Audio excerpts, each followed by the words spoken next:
to the Texas Office Industrial Connection Show. I've got Kevin Giriunas with us from Advent Coworking. How are you doing today? Man, I'm doing okay. How about you? Yeah, not too bad myself.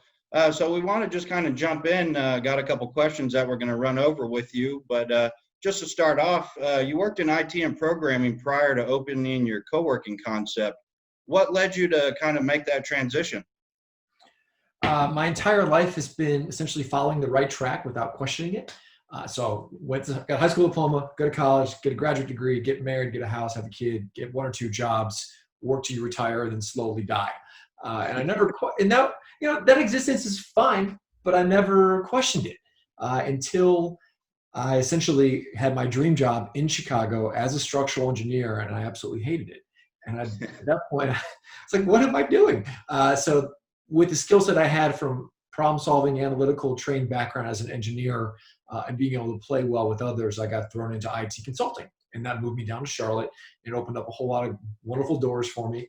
But I've always had a passion for art. I've always been creative, and I've never done well with authority that I don't respect.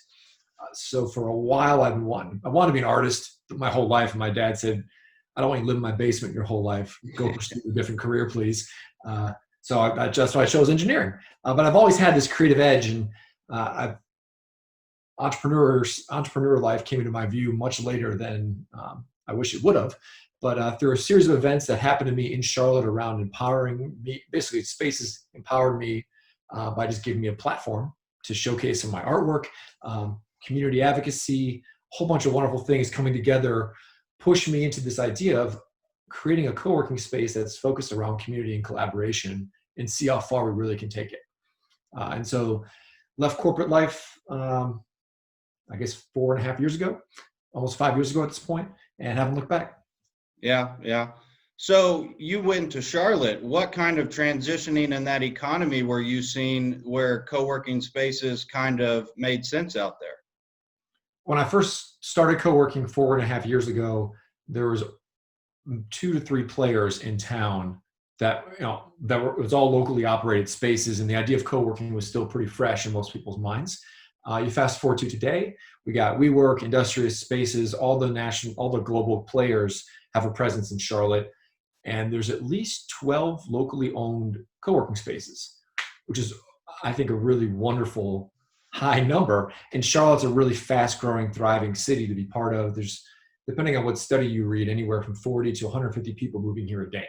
Yeah. It's been fun to see that change. And you've got Charlotte that kind of focuses on walkability. It's a unique city that you can kind of get in and out of the city relatively easy, with the old brick style roads that they have. What's kind of unique about that? Just having people cruise by your space. Do they walk in and kind of see what's going on? With our location, we are right outside of the urban core. So we're kind of abutting three really great neighborhoods that are just right outside of the downtown uptown area. So we're one block off a main street.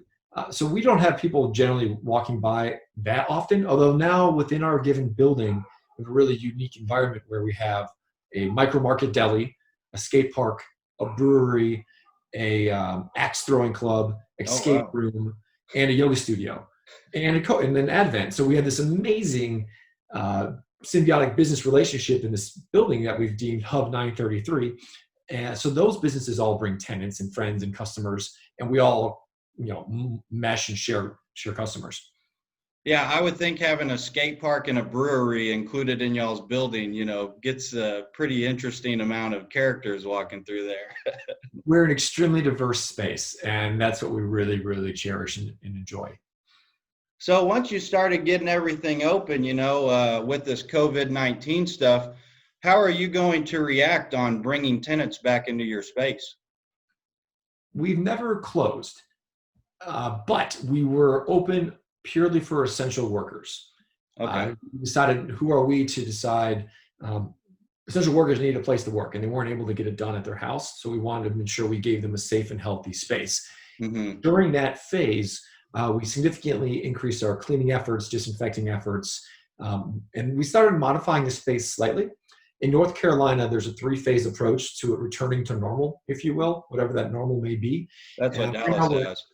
yeah, so we're in phase 2 of that road to normal right now. And phase 2 is eased up significantly on a lot of the restrictions. You see people at bars and breweries, or not at bars, but at breweries outside.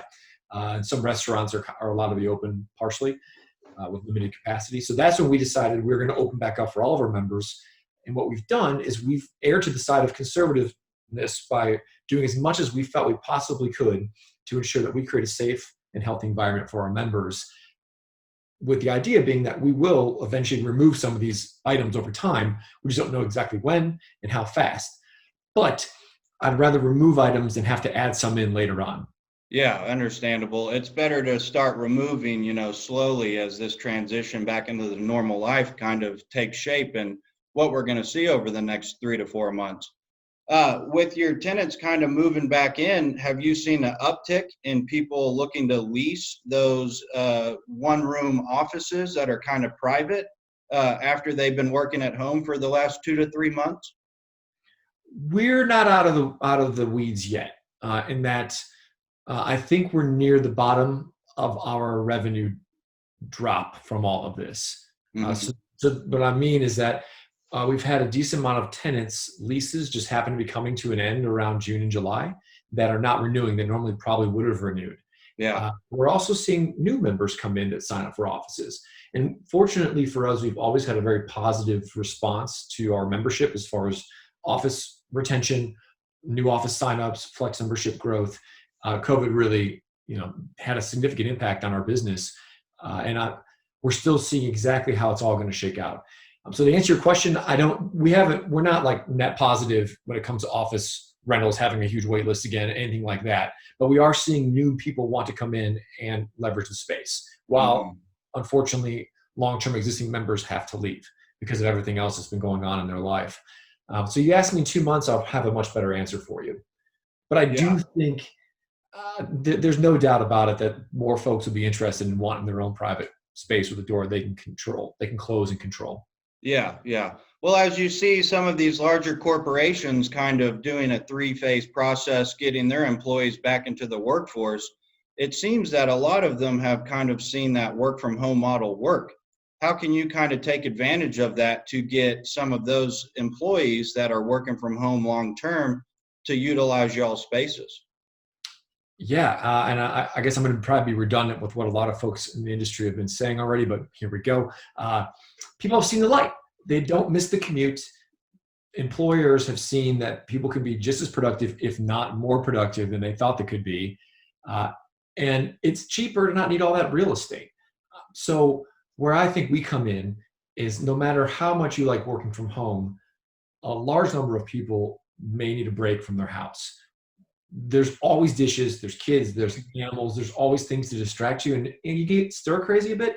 So having an option that is a guaranteed consistent space that you can go to, that you can have that meeting, that important client session, or you have to be heads down work for 3 hours and you don't want to be interrupted, just to have that is going to be a big amenity. And that's where co-working comes in. And it's still the same reasoning as to why you wouldn't go to a coffee space. Co-working is more professional. You're not having espresso going every 5 minutes. You can get electricity whenever you want it, and the internet's going to work. It better work. So that's I see that being a huge uptick for us in that world, for sure. Yeah, and as you kind of reintroduce that into y'all's space, are there any plans on expanding, possibly opening up locations in other cities in North Carolina or possibly outside the state? Yeah, actually, can I go and answer back that previous question? Just add in one more comment before I dive about expansions. Yeah, go ahead. I failed to mention that I do think employers are going to need to have some kind of co-working component element into their their employee packaging as a way to attract and retain talent. Oh yeah, I definitely think that's something that, these larger corporations will start to look at. If you've got a percentage of your workforce that feels more comfortable working, 2 days at the corporate headquarters, but then 3 days at a co-working space, they're going to have to work up some kind of an agreement that allows these guys to transition back and forth. And I Yeah. think it's going to be a big leap for you guys, just as those guys, they say, hey, maybe it's more beneficial and it'll cut cost where we've got guys that don't have to come into our office.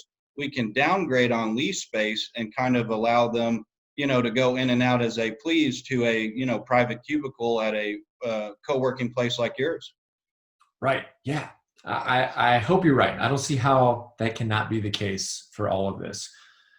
But now to answer your question about growth and where we're going. So prior to COVID, we felt like we finally got our act together to grow, because our big differentiator, and we really didn't get into it much about why Advent is different and what makes us unique, but we really do deeply care about our members. And we are a real, genuine, authentic community. And to build that takes a lot of time and energy and hours, and just straight up time. Like it's hard to operationalize community as it should be, in my opinion.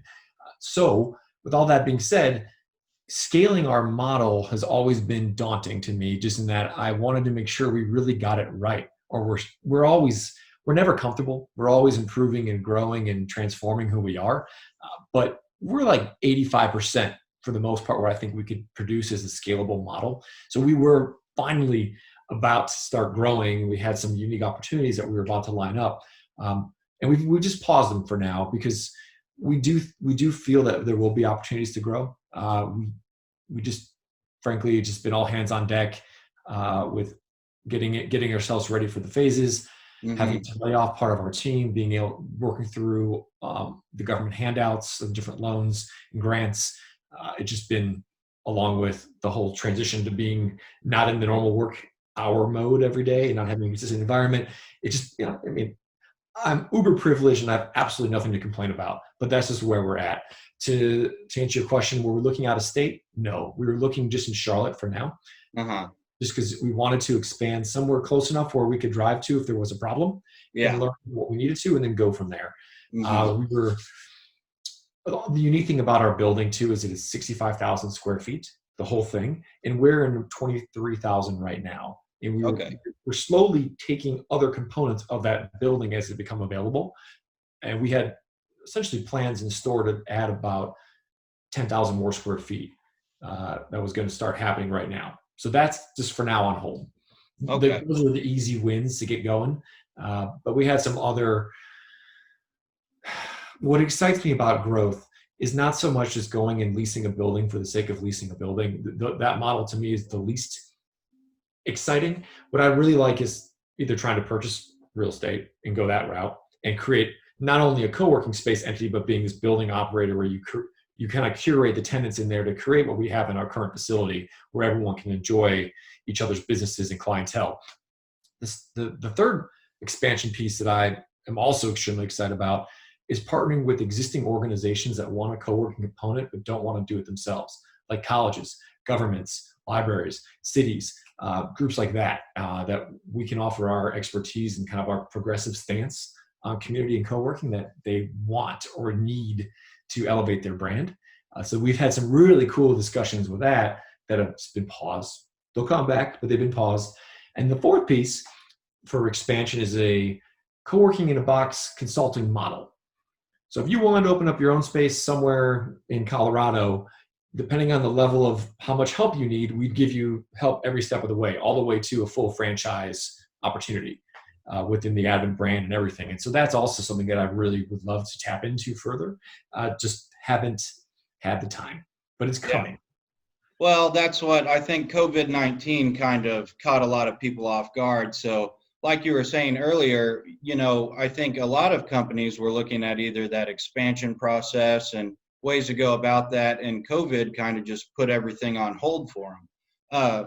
But that's interesting. So with the college kind of partnership, how would that work? A lot of those students kind of utilize libraries because they can all go meet their friends up there. Usually the student union building is relatively close, so they can walk back and forth and get food or fresh air. What kind of ideas do you have for colleges and co-working space? The one unique feature of having a co-working component integrated in a collegiate university campus is that you can have non-college students working out of that co-working space. So you have people in the industry doing everyday work, working in a college environment, and there's all these opportunities for partnerships between students and actual folks working in the real world to help bridge that gap when it comes to internships, when it comes to work opportunities, when it comes just to exposure, workshops. What is it like really to be a structural engineer? I would have loved to have had that opportunity in my college and go basically sit at someone's desk for a month and work with them and learn about it and realize, oh yeah, shit, this is not what I want to do. But I didn't have that. And there's just so much you can do. And then also partnering with the colleges in that they have all their wonderful programming. We're actually looking at partnering with their small business center. So they're getting people all the time coming in there who are starting businesses, who need help. So you can create your own, essentially, I don't want to say ride the wave or piggyback off what they're doing, but essentially we would be like, we don't want to reinvent the wheel. So if they have a really wonderful incubator or accelerator-esque program that we could tap into and provide our members and expertise and ideas into it, you just build, and the collaboration points between the two only grow and everyone gets the benefit from it. Yeah, and I think that makes a lot of sense because, you do have these colleges where MBA programs are kind of getting into entrepreneurial models wherever their students are kind of, building out either a startup or some type of incubator, like you had said before. And I think that would be very beneficial to have, professionals in that employment ratio that they're looking for to kind of interact with. They can go in, maybe sit at their desk, kind of just, rub heads with them and get whatever knowledge they can out of them. That's really exciting to hear about. That's something to kind of look forward as an opportunity kind of outside the traditional co-working model to, use to your ability to get out there, kind of keep the brand moving and kind of get that national exposure. That's good stuff. That's interesting to hear about. Wanted to not keep you too long, but I got one more question for you. What do you kind of see the co-working landscape looking 5 years down the road after COVID stuff kind of clears out and you do have the economy back to normal? I think there'll be a consolidation of some of these bigger global players. I feel that any company with over 25 people will have at least one membership of some capacity in some sort at some co-working space. I think you'll also see people, a lot of people now know at least what co-working is. Mm-hmm. I think in 5 years, you'll see a much bigger push to go local with your local co-working mom and pop shops like us, rather than going with the WeWorks. No offense, big guys, but you can directly see who you're impacting every day with your dollars spent in that space. So that also, I think there'll be a significantly bigger divide. You'll see the Class A office conglomerates going one way and locally owned folks going another way. And I think they'll continue you're going to have to differentiate or die. If you're somewhere in the middle, I don't think you're going to survive. If you're kind of doing Class A, but you can't quite afford the real estate, you're not quite in that same feel that the WeWorks and the spaces have. Whereas we're on the other spectrum in that we're a little more gritty, but we really care about you and we want you to grow and we want you to be empowered to be successful. That's a very different view than, hey, here's a workspace, commit to 3 years, please, and pay us. And if you don't, well, get out kind of thing. And then also, like we were talking about earlier, I think there's going to be significantly more partnerships that you'll see between most likely the local guys and some of these entities that we talked about. Mm-hmm. No, I think you're right. I don't know. In 5 years, just the awareness has changed dramatically since we've been open, and a lot more spaces have opened up. But not all spaces are created equal. A lot of the intentions for spaces are just purely a cash game, which is fine. It just didn't excite me to have that angle when we opened Advent. Yeah, and I think you're right. You see a lot of these bigger groups like the WeWork, those kind of guys. They're all in Class A office space. So you still got to commute to get to where you need to work. But I feel that your model is kind of, you're more local, down the street in the neighborhood type product. So you're kind of building within the community. When people see those bigger brands, they're like, oh, it's just another tenant on the side of a huge office building that I'm never going to go into. But for something like y'all, you're working, with the city, you're kind of helping revitalize infrastructure around the area. But I think it's key, it's very interesting because I feel like the tenants that you have in your building kind of work off your space. And I think you'd get a lot more people that want to come in and, hey, go work for 2-3 hours a day and then go stop in the brewery, maybe hit the ramps at the skate park for a little bit. It's been done many times. I bet so. I bet so. But no, hey, I really appreciate you coming on today. And, we look forward to seeing what you do coming up after the COVID-19 and re-entering into the workforce as employees get back to work. But I appreciate your time and thanks for joining us.